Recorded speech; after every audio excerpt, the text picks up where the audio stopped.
Welcome to STV news. ముందుగా headlines చూద్దాం. రెండో రోజు అట్టహాసంగా జరిగిన ప్రపంచ తెలుగు రచయితల 6వ మహాసభలు. పాల్గొన్న ఇతర రాష్ట్రాలు, వివిధ దేశాల నుండి వచ్చిన తెలుగు భాషాభిమానులు.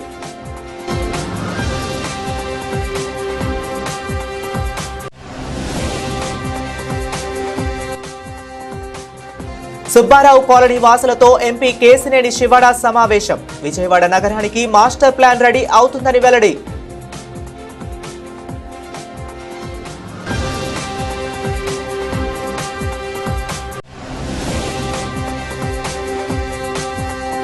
ముప్పై 38వ జాతీయ క్రీడల్లో పాల్గొన్న క్రీడాకారులకు అయ్యే ఖర్చు ప్రభుత్వం భరించాలి. విజ్ఞప్తి చేసిన ఆంధ్రప్రదేశ్ ఒలింపిక్స్ అసోసియేషన్ అధ్యక్షుడు పురుషోత్తం.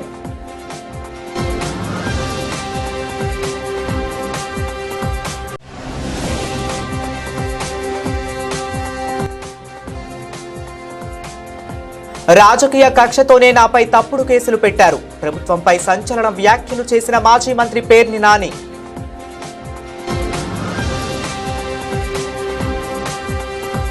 నగరంలోని కేబీఎన్ కళాశాలలో ప్రపంచ తెలుగు రచయితల 6వ మహాసభలు రెండో రోజు ప్రారంభమయ్యాయి.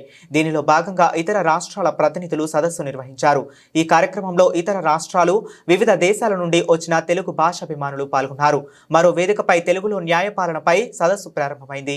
ఈ కార్యక్రమానికి హైకోర్టు విశ్రాంత న్యాయమూర్తి జస్టిస్ ఆకుల వెంకట శేషసాయి, హైకోర్టు న్యాయమూర్తులు justice K Manmatharao, justice B Krishnamohan Rao, Telangana high court న్యాయమూర్తులు justice K Lakshman, justice Nagesh Bheemapaka హాజరయ్యారు. ఆయా కార్యక్రమాలలో ఎమ్మెల్యే మండలి బుద్ధా ప్రసాద్, మాజీ ఎంపీ ఏర్లగడ్డ లక్ష్మీ ప్రసాద్ తదితరులు పాల్గొన్నారు. 22 భాషల్లో ఏ భాషకి రాని ప్రమాదం వాళ్ళ తెలుగు భాషకు వచ్చింది. అంటే అంతరించే స్థాయి. అంటే తెలుగులో మాట్లాడితే వాళ్ళేదో సెకండరీ సిటిజన్స్గా చూసే స్థాయికి వాళ్ళ సమాజం వచ్చింది. అది మోజా బలహీనత నాకు అర్థం కాదు. కానీ ఇంగ్లీష్లో మాట్లాడితేనే ఇంగ్లీష్లో సందర్భాలు ఉన్నాయి. అదేవిధంగా మన కళ్ళు మాతృభాష లాంటిది, కళ్ళజోడు పరాయ భాష లాంటిదని అనేక సందర్భాల్లో వెంకయ్య నాయుడు గారు చెప్పారు. ఇందాక వేదిక మీద మాట్లాడుతూ రామకృష్ణ గారు కూడా నేను ఇంగ్లీష్ మీడియం చదివాను, లేకపోతే తెలుగు మీడియం చదివాను చెప్పిన సందర్భాలు నిన్న కానీ ఈ రోజు కానీ రెండో జరిగింది. కానీ నేను చిన్నప్పటి నుంచి కూడా హిందీ మీడియం చదివాను 10th క్లాస్ వరకు. అంటే మా కుటుంబ సభ్యులు, మా అన్నదమ్ములు అందరూ కూడా ఇక్కడ రాజస్థానీ హిందీ విద్యాలయ స్కూల్ ఉంది. ఆ రాజస్థానీ హిందీ విద్యాలయ స్కూల్లోని 10th వరకు హిందీ మీడియం చదివిన నేపథ్యంలో 10th తర్వాత ఇంగ్లీష్ మీడియంలో చేరాల్సి వచ్చింది. నేను తెలుగు మీడియంలో నేను చేరుతానని చెప్పి ఇంట్లో పెద్దలను అడిగిన సందర్భంలో మా పెద్దన్నయ్య మేము ఇంగ్లీష్ మీడియం చదవట్లేదా, మేము డిగ్రీలు పాస్ అవ్వట్లేదా అని చెప్పిన సందర్భం నేను చూస్తే అది ఇంగ్లీష్లో ఉంది. ఇంగ్లీష్ ప్రభావము తెలుగు పండితుల పైన, కవుల పైన, సీనియర్ జర్నలిస్ట్ అయ్యాను. ఆయన కూడా తెలుగులో గొప్పలేకపోయాడు. ఇంగ్లీష్లో చాలా బ్రహ్మాండంగా రాశాడు. అసలు నిజంగా దాన్ని ఒక ఇంగ్లీష్ పేపర్లతో ఆర్టికల్ కూడా వేయచ్చు, అంత బాగా రాశాడు. కాబట్టి అంటే మనకు తెలియకుండానే అది ఒక రాజకీయ నాయకులే కాదు, మన పండితులే కాదు, అన్ని వర్గాలపైన ఇంగ్లీష్ ప్రభావం పెరిగిపోయింది. ఖచ్చితంగా ఇంగ్లీష్ ఉండాల్సింది, దాన్ని ఎవరు కాదనం. కానీ ఇవాళ రాజకీయ పార్టీలకు సంబంధించి, రాజకీయ నాయకులకు సంబంధించి మాత్రం నేను ఒక విషయం చెప్తాను. రాజకీయ పార్టీల నాయకులు వాళ్ళ ఇంటర్నల్ మీటింగ్స్లో కానీ, లేదా బహిరంగ సభల్లో కానీ, లేదా మీటింగ్స్లో వాళ్ళు చేసే తీర్మానాలు ఇవన్నీ కూడా తెలుగులోనే చేస్తారు. తెలుగులోనే, అది ఏ పార్టీ అయినా సరే, సిపిఐ కానీ సిపిఎం కానీ. మహాసభల గౌరవాధ్యక్షుడు పెద్దలు మండలి బుద్ధప్రసాద్ గారు, కార్యనిర్వాహక అధ్యక్షులు యాలగడ్డ లక్ష్మీప్రసాద్ గారు, ఆచార్య యాలగడ్డ లక్ష్మీప్రసాద్ గారు, ఈ సభాధ్యక్షులు విశ్రాంత పోలీస్ అధికారి, నేను వచ్చినప్పుడు విన్నాను మరి ఇంటి పేరు వివి అయినా కూడా తెలుగు ప్రజలకు జేడీ గారిని సుపరిచితం.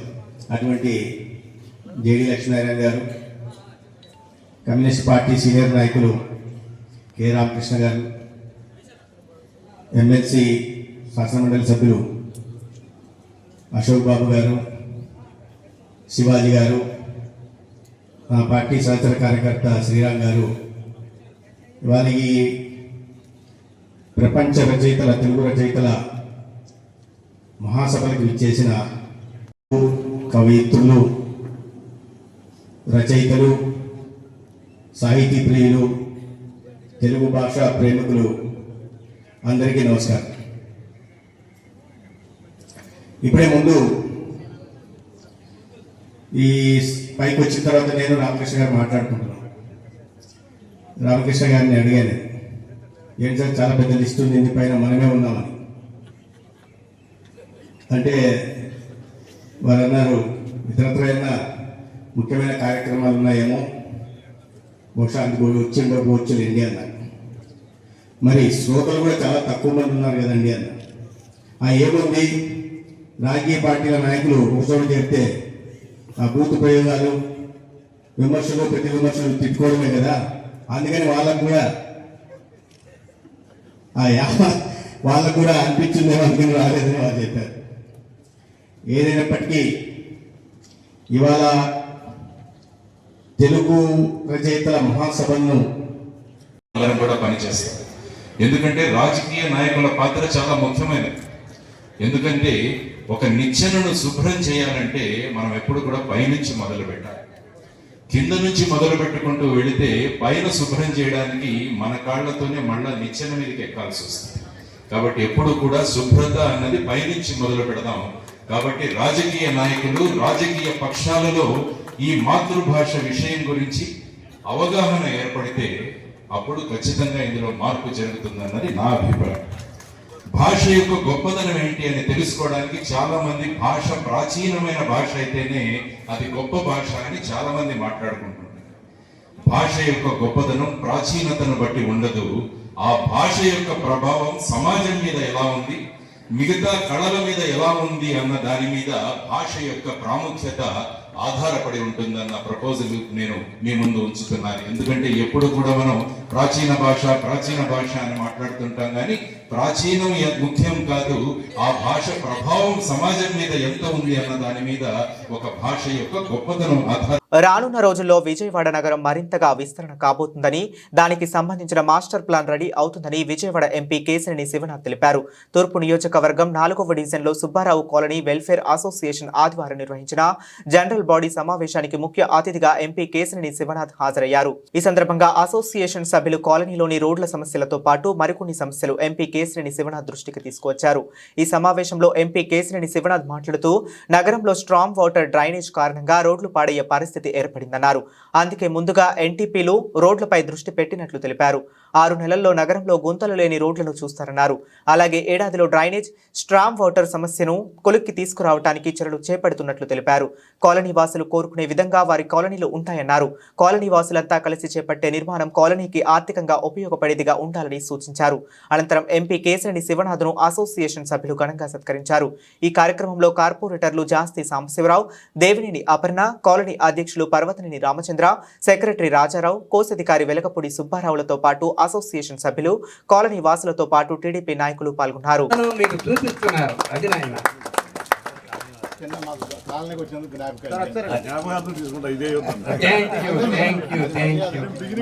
గొప్ప వృత్తులు చేసి వ్యాపారాలు చేసి ఇవాళ భారతీనగర్ లాంటి విజయవాడలో, ఇందాక మీరే చెప్పారు భారతీనగర్ అంటే విజయవాడలో ప్రౌడెస్ట్ ఏరియా అని, అటువంటి ఏరియాలో మీరు అందరూ ఉంటున్నారు. కాబట్టి విజయవాడ నగరం గురించి మీకు బాగా తెలుసు, మీ అందరికీ కూడా చిన్నప్పటి నుంచి మీరు అందరూ ఉన్నారు. కాబట్టి మీరు చెప్పిన ఒక సమస్య ఏంటంటే చిరు వ్యాపారులు, హ్యూమన్ యాంగిల్ ఈ రెండింటినీ గుర్తుంచుకుని మనం బిహేవ్ చేయాలి. ఎందుకంటే ఇవాళ మనకి 2 ఇబ్బందులు. మార్కెట్కి ఎంతో దూరం వెళ్ళాల్సిన పరిస్థితి ఉంటుంది. ఈ చిరు వ్యాపారులు వెజిటేబుల్స్ అమ్ముకునే వాళ్ళు వాళ్ళ మైక్లు అయితే మాత్రం రెస్ట్రిక్ట్ చేయాలి తప్పకుండా. లేకపోతే ఒక ప్రదేశం ఉంది కాబట్టి ఎక్కడో చోట కామన్ ఏరియాలో తప్పకుండా వాళ్ళని అకామిడేట్ చేస్తే మీకు కన్వీనియంట్గా ఉంటుంది, వాళ్ళకి కూడా పని వస్తుంది. కాబట్టి మీరు ఏదైనా ఒక కామన్ ఏరియా కనుక నాకు ఒక అదృష్టం తగిలింది. చంద్రబాబు నాయుడు గారితో పాటు నేను ఒక్కరినే ఢిల్లీ నుంచి 2.5 గంటలు కూర్చుని రావడం జరిగింది. వారు విజయవాడ గురించి మొత్తం అడిగి గ్రేటర్ విజయవాడ చేయాలని వారి కోరిక. వారు అనేది ఒకటే, అమరావతి మన రాజధాని. అమరావతి గ్రేటర్ అమరావతిలో 2 కార్పొరేషన్లు, ఒకటి అమరావతి కార్పొరేషన్ ఉంది, 2 విజయవాడ కార్పొరేషన్ ఉంది. మన అదృష్టం కొద్దీ అమరావతికి అమౌంట్ వచ్చిందంటే అమరావతికి వచ్చిందే కట్టే కాదు, విజయవాడకు కూడా వచ్చినట్టే. విజయవాడ అందంగా ఉంటేనే అమరావతి అందంగా ఉన్నట్టు వాళ్ళు అనుకుంటున్నారు. కాబట్టి ప్రతి రోడ్డుకి కూడా మాస్టర్ ప్లాను, ముఖ్యంగా స్ట్రాంగ్ వాటర్ డ్రైనేజ్ గురించి మనం ఎక్కువ ఆలోచించాలి. రోడ్ల కన్నా కూడా రోడ్లు పాడే పరిస్థితి ఎందుకు ఉందంటే స్ట్రాంగ్ వాటర్ డ్రైనేజీ, దాని గురించి ఇమీడియట్గా పెడదాం వచ్చే దాంట్లో. కానీ ఎందుకంటే మనకి విజయవాడలో ఉన్న 64 వార్డులు సమదృష్టిలో చూడాలి. సాంబశివరావు గారు మరీ ఎక్కువ చేపించేసుకుంటున్నాడు, రోజు అదే చూస్తున్నాం. కాబట్టి 64 వాటిని చూస్తా మెయిన్గా ఇక్కడ మీకు ఒక 6 నెలల్లో ఏ రోడ్డు సమస్య లేకుండా కృషి చేస్తాం. ఒక సంవత్సరం లోపల డ్రైనేజీలు కానీ స్ట్రాంగ్ వాటర్ కానీ మనం ఒక దృష్టికి తీసుకొద్దాం. మీకే తెలుసు 2014 నుంచి 19 వరకు ఎన్ని రోడ్లు చంద్రబాబు నాయుడు గారు ఆధ్వర్యంలో, గద్దె రామ్మోహన్ రావు ఆధ్వర్యంలో, వీరిద్దరు గారు కూడా కార్పొరేటర్ల సమయంలో కూడా ఎంత విజయవాడలో ఎన్ని డబుల్ రోడ్లు వేసామో మీకు తెలుసు. తప్పకుండా మీరు కోరిన విధంగా కాలనీలు ఉండబోతున్నాయి. అంతేకాకుండా మీకు ఒకటే చెప్తాను, మీరు ఒక కామన్ ఏరియా మీరు మీ సొంత నిధులతో సమకూర్చుకోండి. అక్కడ ఏదన్నా గ్యాప్ అనేది ఉంటే నేను ఉంటాను, తప్పకుండా చేద్దాం. ఎందుకంటే 38వ జాతీయ క్రీడలు ఉత్తరాఖండ్లో జరుగుతాయని ఆంధ్రప్రదేశ్ ఒలింపిక్ అసోసియేషన్ పురుషోత్తం తెలిపారు. గాంధీనగర్ ప్రెస్ క్లబ్లో నిర్వహించిన సమావేశంలో మాట్లాడుతూ 35 క్రీడల్లో పోటీలు జరుగుతున్నాయి. వాటిలో 27 క్రీడల్లో రాష్ట్రం నుంచి క్రీడాకారులు 170 మంది పాల్గొంటున్నారు. ఏపీ ఒలింపిక్స్ అసోసియేషన్ ఈ క్రీడలను ఉత్తరాఖండ్ ప్రభుత్వంతో కలిసి నిర్వహిస్తున్నామన్నారు. క్రీడలకు అవసరమయ్యే ఖర్చు రాష్ట్ర ప్రభుత్వం భరాయించాలన్నారు. పూర్తి వివరాలు ప్రభుత్వానికి వివరించినప్పటికీ స్పందన లేదన్నారు. ఎన్డీఏ కూటమి హయాంలో ఇలా జరగడం గమనిస్తే సీఎం దాకా విషయం వెళ్లలేదు అన్నారు. రాష్ట్ర ముఖ్యమంత్రి చంద్రబాబు నాయుడు వెంటనే స్పందించాలన్నారు. మీకు స్వాగతం పలుకుతూ ఈ 38 జాతీయ క్రీడాకారుల గురించి, క్రీడా నేషనల్ గేమ్స్ గురించి ఈరోజు బ్రీఫ్ చేయడానికి మీ ముందుకు వస్తున్నా. ఈ డెహ్రాడూన్ నేషనల్ గేమ్స్ 38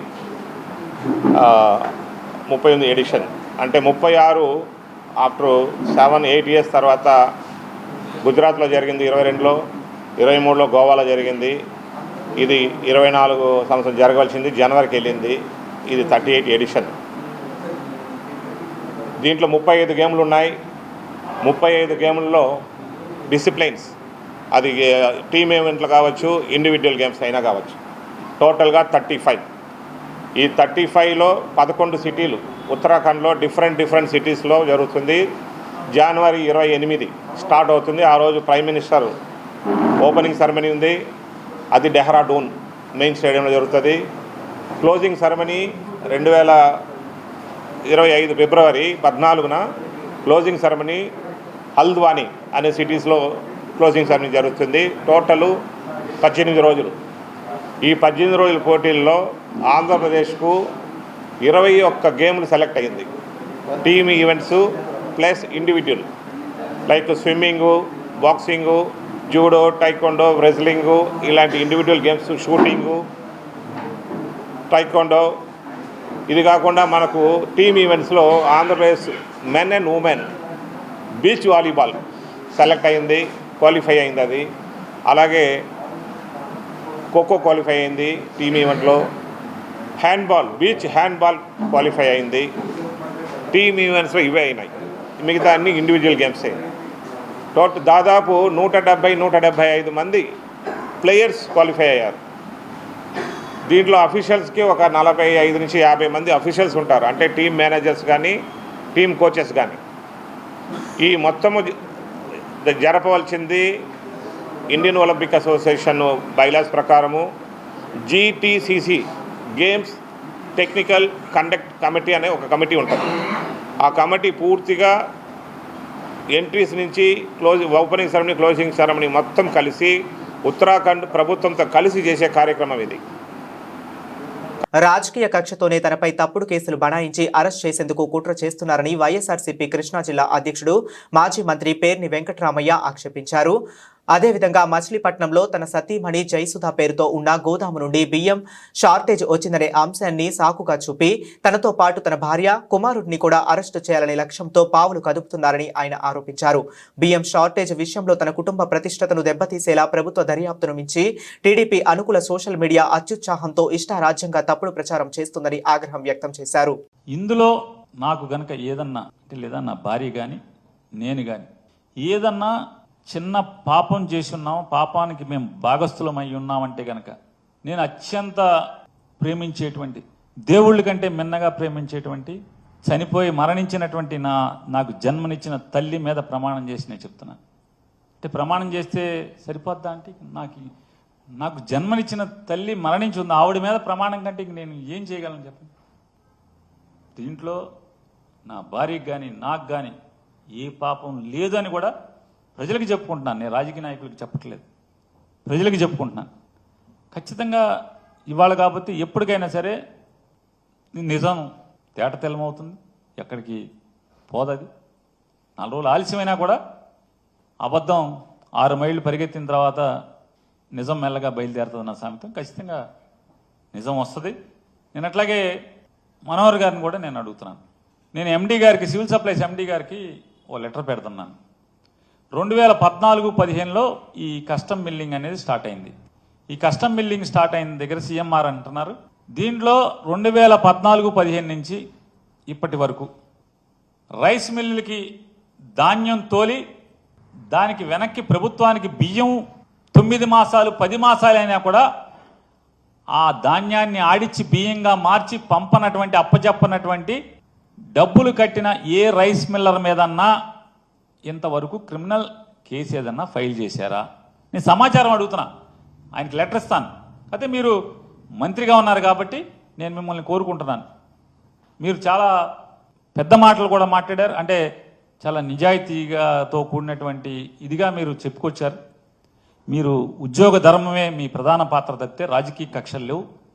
నేను ధర్మాన్ని, న్యాయాన్ని కాపాడుతాకే ఉన్నానని కూడా అర్థం వచ్చేట్టుగా మీరు మీడియాలో మాట్లాడినట్టు నాకు ఎవరో చెప్పారు. నేను వారిని అడుగుతున్నాను. నేను ఎండీ గారికి ఏదైతే సమాచారం కావాలని అడుగుతానో వాటన్నిటికీ దయచేసి మీరు నిజంగా మీ ఉద్దేశం కరెక్టే అయితే ఆ సమాచారాన్ని నాకు ఇప్పించండి. ఇంతవరకు ఏదైనా మరి రైతుల దగ్గర ప్రభుత్వం ధాన్యం కొనుగోలు చేసి మిల్లర్కి ఆడిచ్చి తద్వారా పేదవాళ్ళ బియ్యం అంటున్నారు కదా, ఆ పేదవాళ్ళకి బియ్యంగా ఇస్తాకి ఇచ్చిన రైస్ మిల్లులు ఆ ధాన్యాన్ని మీకు అప్పచెప్పకుండా ఉంటే, అలాగే నేను కరెంటు డిపార్ట్మెంట్ని కేంద్రంలో బీజేపీ న్యాయకత్వంలో ఎంటీఏ సంకీర్ణ ప్రభుత్వం మనువాద ఫాసిస్ట్ కార్పొరేట్ అనుకూల పరిపాలన సాగిస్తుందని సిపిఐ రాష్ట్ర కమిటీ కార్యదర్శి కాటం నాగభూషణం విమర్శించారు. అధికారాన్ని తన గుప్పెట్లో పెట్టుకుని రాష్ట్రాన్ని, దేశాన్ని ఆర్థిక సంక్షోభానికి గురి చేస్తున్నారని ఆయన ఆవేదన వ్యక్తం చేశారు. భారత మార్క్సిస్ట్ కమ్యూనిస్ట్ పార్టీ ఎంసీపీఐ రాష్ట్ర కమిటీ ఆధ్వర్యంలో నగరంలో దాసరి భవన్లో ప్రస్తుత రాజకీయ పరిస్థితులు, మనువాద ఫాసిస్ట్ కార్పొరేట్ శక్తుల ప్రమాదం, కమ్యూనిస్టు వామపక్ష సామాజిక శక్తుల కర్తవ్యం అనే అంశంపై రాష్ట్ర స్థాయి సదస్సు జరిగింది. సదస్సును ఉద్దేశించి నాగభూషణం మాట్లాడుతూ మణిపూర్లో విధ్వంసం, మారణ హోమాలు సంభవిస్తున్నప్పటికీ బీజేపీ మైనార్టీ కేంద్ర ప్రభుత్వం ఏమాత్రం పట్టించుకోవటం లేదని, కనీస స్పందన కూడా లేకపోయిందని ఆయన ఆవేదన వ్యక్తం చేశారు. సిపిఐ రాష్ట్ర కార్యదర్శి రామకృష్ణ మాట్లాడుతూ ప్రజలపై విపరీత ఆర్థిక భారాలు మోపే మనువాద ఫాసిస్ట్ కార్పొరేట్ అనుకూల పరిపాలనకు వ్యతిరేకంగా, కార్మిక, కర్షక వ్యతిరేక చట్టాలకు వ్యతిరేకంగా నిర్బంధ చట్టాలను కేంద్ర ప్రభుత్వం అమలు చేస్తుందని ఆరోపించారు. మైనార్టీలను అభద్రతా భావానికి గురి చేస్తున్నారని విమర్శించారు. విలేకరులందరికీ నమస్కారాలు. ఈరోజు దేశంలో జరుగుతున్నటువంటి అర్ధఫాసిస్టు పరిపాలనా విధానాలకు వ్యతిరేకంగా ఈ రాష్ట్రంలో జరుగుతున్నటువంటి మోదీ, అమిత్ షా నాయకత్వంలో జరుగుతున్నటువంటి పరిపాలనలో వారి అడుగుదాడులో నడుస్తున్నటువంటి జగన్మోహన్ రెడ్డి, చంద్రబాబు నాయుడు, పవన్ కళ్యాణ్ ఈ రూపంగా దేశంలో మొత్తం రాజ్యాంగ వ్యవస్థలన్నింటినీ కూడా తమ గుప్పిట్లో ఉపయోగించుకొని ఈ రాష్ట్రాన్ని, ఈ దేశాన్ని ఒక ఆర్థిక సంక్షోభంలోకి, ఒక విద్వేషపూరితమైనటువంటి ప్రచారం సాగిస్తూ ఈరోజు మణిపూర్లో జరుగుతున్నటువంటి విధ్వంసకాండ, దమనకాండ ఈరోజు వరకు కూడా ప్రధానమంత్రి వెళ్ళలేని పరిస్థితి. ఇలాంటి పరిస్థితుల్లో ఈరోజు ఎంసీపీఐ రాష్ట్ర కమిటీ ఆధ్వర్యంలో ప్రస్తుత రాజకీయ పరిస్థితులు, ఫాసిస్టు, మనువాద, కార్పొరేటు శక్తుల ప్రమాదం,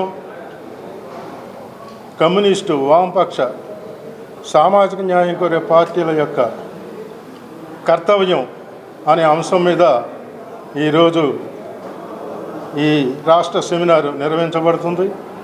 ఈ రాష్ట్ర సెమినారుకి 12 కమ్యూనిస్ట్ పార్టీలు, 2 సామాజిక న్యాయం కోరే పార్టీలు, 2 సామాజిక న్యాయ సంస్థలకు సంబంధించినటువంటి సంస్థల నాయకులు పాల్గొంటున్నారు. ఈ రూపంగా ఈ కార్యక్రమాన్ని జయప్రదం చేయవలసిందిగా పాత్రికేయుల్ని అలాగే ప్రజానీకాన్ని కోరుతూ ఈ అవకాశం కల్పించినటువంటి పాత్రికేయులకి ధన్యవాదాలు తెలియజేస్తూ సెలవు తీసుకుంటాం. మిత్రులందరికీ నమస్కారాలు. ఇవాళ ఎంసీపీఐయు ఆధ్వర్యంలో వామపక్షాలందరూ కూడా ఆహ్వానించి దేశంలో ప్రస్తుతం నెలకొన్న రాజకీయ పరిస్థితులు, ఇప్పుడు వామపక్షాల కర్తవ్యం అనే అంశంపై సెమినార్ ఏర్పాటు చేశారు. వాస్తవానికి నరేంద్ర మోడీ కేంద్రంలో అధికారంలోకి వచ్చిన ఈ 10 సంవత్సరాల కాలంలో ఒకవైపు కార్పొరేట్లకు ఊడిగం చేస్తూ మరోవైపు దేశ ప్రజల మధ్య చీలిక తెచ్చి మత ప్రాతిపదికపైన సమాజాన్ని విభజించడానికి ప్రయత్నాలు చేస్తూ ఉన్నారు. మైనార్టీలు, ప్రత్యేకించి ముస్లింలను, క్రైస్తవులను 2వ శ్రేణి పౌరులుగా వారికి ట్రీట్మెంట్ ఇస్తూ వారిని వాళ్ళ అభద్రతా భావానికి గురి చేస్తూ ఉన్నారు. మెజారిటీ హిందూ మత ఉన్మాదాన్ని రెచ్చగొట్టడం ద్వారా తమ ఓట్ బ్యాంకును సుస్థిరం చేసుకొని ఇవాళ కేంద్రంలో తమ పరిపాలన ముందుకు తీసుకోవడానికి ప్రయత్నం జరుగుతూ ఉంది. మరోవైపు ప్రపంచవ్యాప్తంగా అంబానీలు, అదానీలు వాళ్ళ ఆస్తులు పెంచుకోవడానికి ప్రభుత్వం పనిచేస్తూ ఉంది. చివరికి అమెరికాలో న్యూయార్క్ ఈస్టర్న్ డిస్ట్రిక్ట్ కోర్టులో సాక్షాత్తు అదానికి వ్యతిరేకంగా కేసు ఫైల్ చేసి వాళ్ళు సమన్ ఇచ్చినా సరే నరేంద్ర మోడీ వారిని కాపాడడానికి ప్రయత్నం చేస్తూ ఉన్నారు. గతంలో కూడా హిండెన్స్బర్గ్ రిపోర్ట్ వచ్చినప్పుడు కూడా ఇదే ప్రైమ్ మినిస్టర్ ఆయన్ని కాపాడాడు. మళ్ళీ ఇవాళ న్యూయార్క్ కోర్టులో కేసు ఫైల్ అయిన తర్వాత దాదాపు 2100 కోట్ల రూపాయలు లంచాలు ఇచ్చారు, ఆ రకంగా ఒప్పందాలు చేసుకుంటున్నారని వారు కేసు పెట్టిన తర్వాత కూడా నిస్సిగ్గుగా మన ప్రధానమంత్రి వారిని బలపరిచే కార్యక్రమానికి చేపట్టారు. పైగా ఏమాత్రం స్వాతంత్ర పోరాటంలో పాల్గొన్న వారి పట్ల కానీ, మహనీయుడు డాక్టర్ బిఆర్ అంబేద్కర్ పట్ల కానీ ఈ ప్రభుత్వం గౌరవం ప్రకటించడం లేదు. రాజ్యాంగాన్ని మార్చడానికి ప్రయత్నం చేస్తూ ఉన్నారు. మనుస్మృతి ఆధారంగా మత ప్రాతిపదికపైన ఈ రాజ్యాంగాన్ని తీసుకురావడానికి ఒక పెద్ద కుట్ర జరుగుతూ ఉంది. అదృష్టవశాత్తు మన ఎన్నికల్లో వారు ఆశించిన స్థాయిలో సీట్లు రానందువల్ల రాజ్యాంగాన్ని మార్చలేకపోయారు తప్ప నిజంగా వారు కోరినట్లుగా 400 సీట్లు ప్రజలు ఇచ్చి ఉంటే ఈ పార్టీకి రాజ్యాంగాన్ని మార్చి ఉండేవాళ్ళు. కానీ ఇవాళ తెలుగుదేశం పార్టీ శ్రీ చంద్రబాబు నాయుడు, నితీష్ కుమార్ లాంటి వారి పైన ప్రభుత్వం ఆధారపడింది కాబట్టి ఇవాళ ఈ డ్రామాలను చేస్తూ ఉన్నారు. ఏదేమైనా సరే ఈ రాజ్యాంగ పరిరక్షణ కొరకు, దేశంలో ఉన్న కోట్లాది మంది శ్రమజీవుల కొరకు, కార్పొరేట్లకు వ్యతిరేకంగా పెద్ద ఎత్తున పోరాటానికి సమాయత్తం కావాలి. ప్రజాస్వామ్యాన్ని కాపాడుకోవాలి. అందుకోసం వామపక్షాలుగా ఇతర ప్రజాతంత్ర లౌకిక శక్తులతో కూడా కలుపుకొని ఈ దేశంలో ఉన్న రాజ్యాంగాన్ని కాపాడుకోవడంతో పాటు కష్టజీవుల డిమాండ్లు పరిష్కారం అయ్యేంత వరకు కూడా పోరాటాన్ని ముందుకు తీసుకోవాలని చెప్పి భావిస్తాం. మచిలీపట్నంను పారిశ్రామిక హబ్గా అభివృద్ధి చేస్తామని ఎంపీ వల్లభనేని బాలశౌరి అన్నారు. మచిలీపట్నంలోని R&B అతిథి గృహంలో ఏర్పాటు చేసిన విలేకరుల సమావేశంలో ఆయన మాట్లాడారు. BPCL కంపెనీ మచిలీపట్నం వస్తుందని ఆశించామని, సర్వే నిర్వహించిన సంస్థ ఇక్కడి భూముల్లో ఉప్పు శాతం ఉంటుందని, పైగా తుఫానులు ప్రభావం ఉంటుందని నివేదించినట్లు తెలిసిందని, ఆయన ఆ ప్రాజెక్టు ఆంధ్రప్రదేశ్కి రావడం హర్షణీయమన్నారు. BPCLకు ప్రత్యామ్నాయంగా స్టాల్ ఏర్పాటు భూముల్లోనూ జోన్ వారీగా పరిశ్రమల ఏర్పాటుకు చర్యలు తీసుకుంటున్నామన్నారు. మంత్రి రవీంద్ర పరిసర ప్రాంత శాసనసభ్యులతో కూడా మాట్లాడి రోడ్డు మ్యాప్ సిద్ధం చేస్తామని తెలిపారు. చల్లాపల్లి నుండి పామర్రు, గుడివాడ, కంకిపాడు రహదారులను జాతీయ రహదారులుగా మార్పు చేసేందుకు ప్రతిపాదనలు చేశామన్నారు. తాను ఇచ్చిన హామీల్లో ఒకటైన మచిలీపట్నం రేపల్లె మీదుగా బాపట్ల వరకు రైలు మార్గం ఏర్పాటు కేంద్రం చర్యలు తీసుకోవడం జరిగిందని, DPR కోసం 3 కోట్లు కూడా కేటాయించినట్లు బాలశౌరి తెలిపారు. రైల్వే లైన్ ఒకటేదో ఇంకా దాని రిపేర్లో ఉన్నాయి. లాస్ట్ టైం మనం మాట్లాడింది అది కంప్లీట్ అయిపోతే అవుద్ది. అది మధ్యలో అది ఇష్యూ కాదు, అది మనం చేపించవచ్చు. అది ఇష్యూ కాదు. జిల్లా ఎస్పీ గారు కేసులో చంద్రబాబు నాయుడు గారిని ఇబ్బంది పెట్టినటువంటి వ్యక్తి ఇక్కడ ఉండటం మూలంగా ఆయన పక్కాగా కూటమికి వ్యతిరేకం చేస్తున్నాడు, వైసీపీకి అనుకూలం చేస్తున్నాడు. ప్లస్ మన సిఐ గారు గుడివాడ ఆయన వచ్చిన ఆయన కూడా ప్రత్యేకించి వీళ్ళకి చేస్తున్నాడు. ఆయన ఇవన్నీ ఏదో జనం మాట్లాడుతుంటారు, అలా ఏముండదు. మొత్తం మానిటరింగ్ సిస్టమ్ ఉంటుంది, పై అధికారులు చూస్తూనే ఉంటారు. అలా ఏముండదు. నేను చెప్పాను కదా, చట్టం కింద అందరూ సమానమే. సో చట్టం డెఫినెట్గా తను పని చేసుకొని పోయిద్ది. సో చెప్పాను కదా, మనం ప్రజాప్రతినిధులుగా ఎన్నుకునేది సేవ చేయటం కోసం. మనం ఆ రకమైనటువంటి సేవ చేస్తే సమాజంలో గౌరవం ఉంటుంది. సో అంతేగాని మనం పెత్తనాలు చేయకూడదు. వైసీపీ పార్టీ కార్యాలయం అంతా 2 ఎకరాల్లో కట్టేశారు. ఇక్కడే కాదు, త్రూఅవుట్ స్టేట్ కట్టేశారు. వాటిని ఎందుకు నిరుపయోగంగా ఉంటున్నాయి? కొన్ని పార్టీ కార్యాలయం తీసి ఏ ఆఫీసు గానో ఏదో ఎవడు గెలవలేదు కదా, వాళ్ళు వచ్చి ఉండాలంటే మరి ఏం చేస్తాం? వాళ్ళు ఎవడైనా గెలిస్తే వచ్చి ఆ పార్టీ ఆఫీస్లో ఉంటారు, ఎవరు గెలవలేదు కదా. అది గవర్నమెంట్ హ్యాండ్ ఓవర్గా, అది అసలు ఇల్లీగల్ కన్స్ట్రక్షన్స్ అన్నారు. దాని మీద మనం గవర్నమెంట్ తరఫున మీరన్నా ఇప్పుడు సీఎం గారు ఎట్టాగో కొద్దిగా మెతక ఆయన, మాకు అనుభవం 40 సంవత్సరాల నుంచి ఆయనతో ఇది. ఈయనన్నా పవన్ కళ్యాణ్ గారి కన్నా చెప్పి కాస్తంత మీరు ఏం చేద్దాం అంటారు? ఏం చేద్దాం అంటారు? ఉపయోగపడుతుంది సార్. గవర్నమెంట్ ఆఫీసు పార్టీ కార్యాలయం వేరే పార్టీ తీసుకుంటాం కాదు, గవర్నమెంట్ బేసిక్గా పక్కన అంబేద్కర్ భవన్ మూసేసింది. అదే నేను ఎలక్షన్స్లో కూడా నేను అదే చెప్పాను. ఇప్పుడు బీజేపీ పార్టీ ఉందంటే దేశవ్యాప్తంగా వాళ్ళకి 250 లోక్సభ సభ్యులు ఉన్నారు, రాజ్యసభ సభ్యులు 150 దాకా ఉన్నారు.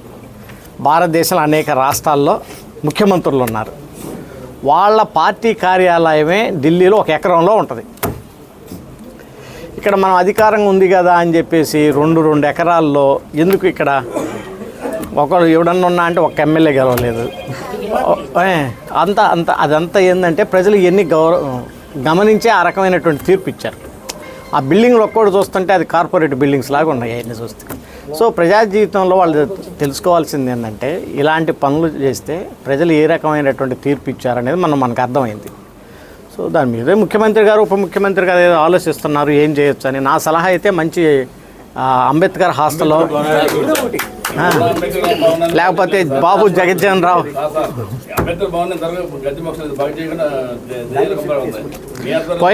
పోయినసారి నేను అంబేద్కర్ భవన్ కోసం ఏదో CSR ఫండ్స్ తీసుకొస్తానంటే వాళ్ళు ఏదో ముఖ్యమంత్రితో మాట్లాడి ఒక 5 కోట్లు తీసుకొస్తున్నాము అది ఇది అని చెప్పేసి దాన్ని ఏదో చేశారు. బట్ నేను రవీంద్ర గారు దాని గురించి డెఫినెట్గా మరలా కేంద్ర ప్రభుత్వం నుంచి కొంత CSR ఫండ్స్ తీసుకొచ్చి అంబేద్కర్ భవన్ కూడా కంప్లీట్ చేద్దాం. అలాగే కార్పొరేషన్ నుంచే రెజల్యూషన్ రాగానే నేను ఆ ఫైల్ మూవ్ చేయించి భోగరాజు పట్టాభి సీతారామయ్య గారి యొక్క భవనానికి కూడా నా వంతు నేను కృషి చేస్తాను. ఆ 2 నాకు ప్రయారిటీ. సో నాకు మిగిలిపోయినటువంటి హామీలు మచిలీపట్నంలో ఆ 2 ఉన్నాయి. పోర్టుది చెప్పాము, పోర్టు కంప్లీట్ కాబోతా ఉంది. రైల్వే ఉత్సవాలకు విజయవాడ బ్రాండ్ అంబాసిడర్ విజయవాడ వైభవాన్ని దసరా నవరాత్రి ఉత్సవాలు, గుణదల మేరీమాత ఉత్సవాలు చాటి చెబుతున్నాయి. ఫిబ్రవరిలో జరగబోయే గుణదల మేరీమాత ఉత్సవాలకు అన్ని విధాలుగా ప్రభుత్వ సహకారం ఉంటుందని విజయవాడ ఎంపీ కేశినేని శివనాథ్ అన్నారు. గుణదల మేరీమాత ఉత్సవ ఏర్పాట్లకు సంబంధించి ప్రభుత్వం తరపున కావలసిన సహాయ సహకారాలు తెలుసుకునేందుకు ఎంపీ కేశినేని శివనాథ్ ఆదివారం గుణదల చర్చ్ కౌన్సిల్ సభ్యులతో సమావేశమయ్యారు. సమావేశం అనంతరం ఎంపీ కేశినేని శివనాథ్ మీడియాతో మాట్లాడుతూ ప్రతి ఏడాది ఎంతో ప్రతిష్టాత్మకంగా మేరీమాత ఉత్సవాలు జరుగుతున్నాయన్నారు. ఈ ఉత్సవాల సందర్భంగా మేరీమాత ఆశీస్సుల కోసం అధిక సంఖ్యలో ఇచ్చేసే భక్తులకు ఎలాంటి అసౌకర్యం కలగకుండా అన్ని సదుపాయాలు కల్పించే విధంగా ఏర్పాట్లు చేయనున్నట్లు తెలిపారు. అనంతరం ఫాదర్ విలియం జయరాజ్ మాట్లాడుతూ ప్రభుత్వం తరపున ఉత్సవాలకు సహాయ సహకారాలు అందించేందుకు ఎంపీ కేశినేని శివనాథ్ విచ్చేసి మాట్లాడటం సంతోషంగా ఉందన్నారు. ఈ కార్యక్రమంలో Gunadala church president Nuvvula Vijayababu, vice president Cherukuri Joseph, Battista, కోశాధికారి గోలి విజయానందం జోసెఫ్, సభ్యులు G Ravikumar, GS Parampogu Chaitanya, Pilli Chirastu Dasu, Seva Abraham, Dasari Silvaprasad, Bandi Jayaraj, G Balababuji, C Arunakumari, G Yesu, దీవెనమ్మలతో పాటు టీడీపీ నాయకులు పాల్గొన్నారు. ఇవాళ విజయవాడ నగరానికి ప్రతిష్టాత్మకంగా ఉన్న మేరీమాత అమ్మవారి ఆలయాన్ని దర్శించుకుని వారి ఆశీర్వచనాలు తీసుకుని ఇవాళ మేరీమాత ఉత్సవ కమిటీ సభ్యులతోనూ ఫాదర్ గారితోనూ కూర్చుంటం జరిగింది. ఎందుకంటే విజయవాడ నగరంలో మేము చిన్నప్పటి నుంచి కూడా ఉండే ఈ విజయవాడ నగరంలో ప్రతినిత్యం కూడా మేరీమాత ఉత్సవాలు ఒక అలంకరణ ప్రాయం. మనకి దసరా మేరీమాత ఉత్సవాలే ఈ విజయవాడ వైభవాన్ని చాటింపే ఉత్సవాలు. అటువంటి ఉత్సవాల్లో రేపు ఫిబ్రవరి నుంచి ప్రారంభం కాబోతున్నాయి.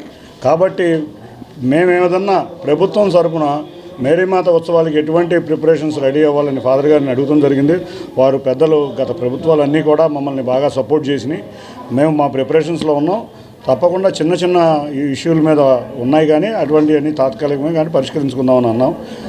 ఉత్సవాలు ఒక బ్రాండ్ అంబాసిడర్ ఫర్ విజయవాడ కాబట్టి దేశంలో ఉన్న భక్తులందరూ కూడా మేరీమాత అమ్మవారి ఆశీర్వచనాలు తీసుకోవాలి అనే విధంగా ఈ ఆలయాన్ని రెడీ చేయాలనే ఫాదర్ గారిని కోరటం జరిగింది.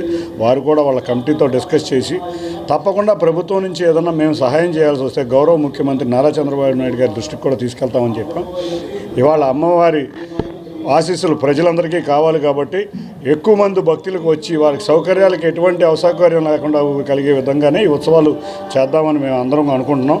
తప్పకుండా బ్రాండ్ విజయవాడ అనేది ఇవాళ మనం టూరిస్ట్ క్యాపిటల్ లాగా పెరగాలని కోరుకునే దాంట్లో రీజనల్ టూరిజం అంతేకాకుండా రిలీజియస్ టూరిజం కూడా ప్రముఖ పాత్ర పొంది రిలీజియస్ టూరిజంలో మేరీమాత అమ్మవారి దేవాలయం ప్రముఖ పాత్ర పోషిస్తుంది. కాబట్టి ఇటువంటి వచ్చే కాలంలో మేరీమాత అమ్మవారికి దేశం మొత్తం భక్తులు వచ్చే విధంగా ఈ ఆలయాన్ని అభివృద్ధి చేయాలని కమిటీ వారిని కోరటం జరిగింది. Thank you.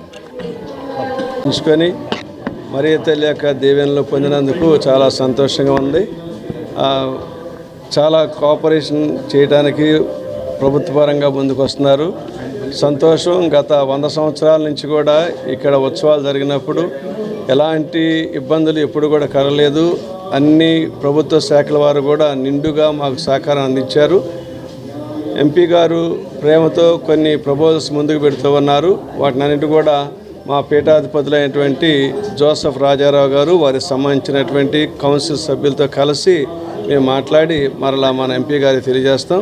వచ్చినటువంటి మీ అందరికీ కూడా ధన్యవాదాలు. మరియు తెలియక దీవెనలు ప్రభుని యొక్క ఆశీస్సులు మీకు తెలియజేస్తూ ఉన్నాను. God bless you. బులెటిన్ ముగించే ముందు మరొకసారి హెడ్లైన్స్ చూద్దాం. 2వ రోజు అట్టహాసంగా జరిగిన ప్రపంచ తెలుగు రచయితల 6వ మహాసభలు. పాల్గొన్న ఇతర రాష్ట్రాలు, వివిధ దేశాల నుండి వచ్చిన తెలుగు భాషాభిమానులు.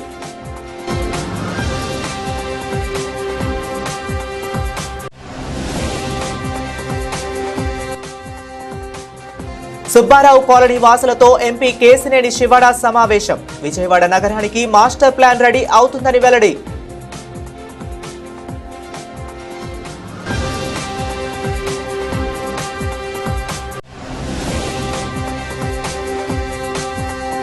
ముప్పై 38వ జాతీయ క్రీడల్లో పాల్గొన్న క్రీడాకారులకు అయ్యే ఖర్చు ప్రభుత్వం భరించాలి. విజ్ఞప్తి చేసిన ఆంధ్రప్రదేశ్ ఒలింపిక్స్ అసోసియేషన్ అధ్యక్షుడు పురుషోత్తం.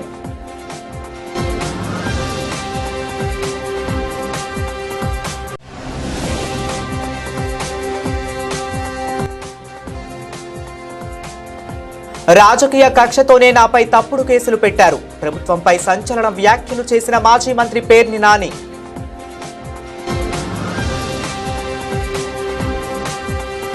ఇవి ఇప్పటి వరకు ఉన్న అప్డేట్స్. మరిన్ని అప్డేట్స్ కోసం కీప్ వాచింగ్.